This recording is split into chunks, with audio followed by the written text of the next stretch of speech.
Hello guys, இன்னைக்கு டே 6 நான் vlog எடுக்க போகிறேன். எப்பயும் போல் இன்றைக்கும் காலேஜ் கிளம்பியாச்சு. நான் இன்னைக்கு கொஞ்சம் லேட்டாக தான் கிளம்புனேன், செகண்ட் பேட்ச்ன்றதுனால. அப்புறம் வண்டியை வந்து பார்க்கிங்கில் போட்டு அப்படியே பார்த்தா காலேஜ் ஒரு பீஸாக இருந்துச்சு, அமைதியாக, ஒரு சவுண்டு இல்லாமல். சரின்னு கிளாஸ் ரூம் வந்துட்டேன். கிளாஸுக்கு வந்து பார்த்தா இங்கே ஒருத்தன் கடல் கண்ணி மாரி படுத்து கிடந்தான், வீர தயாரில்லை. டே எந்திரான்னு சொன்னேன். அப்புறம் திரும்ப வீட்டுக்கு போக வேண்டிய சுச்சுவேஷன் வந்துருச்சு, ஷூ எடுத்துகிட்டு வரலன்னு சொல்லி லேபுக்கு. அப்புறம் கிளாஸுக்கு வந்து திரும்ப உட்காந்தா என் ஃப்ரெண்டு மும்பரமாக படிச்சுட்டு இருந்தான். அதை பாருங்க, ஒர்க் அவுட்லாம் பண்ணி பார்க்குறான். அப்புறம் 12:30 ஆச்சு, லஞ்ச் டைம் வந்துடுச்சுன்னு சொல்லி நானும் கப்பை ஓப்பன் பண்ணால் அம்மா வந்து ப்ரான் பிரியாணி செஞ்சுருந்தாங்க, எறா பிரியாணி எக்கோட.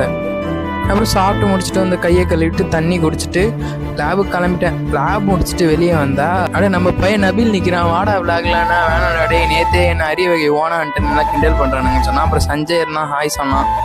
அப்புறம் லைப்ரரி போய் ஒரு புக் எடுக்க வேண்டிய வேலை இருந்துச்சு. இல்லை புக் எடுத்துகிட்டு நானும் அப்புறம் பேக் எடுத்துகிட்டு வீட்டுக்கு கிளம்பியாச்சு கைஸ். இன்றைக்கி விலாக அவ்வளோதான், ஓவர். நாளைக்கு பார்க்கலாம், பாய்.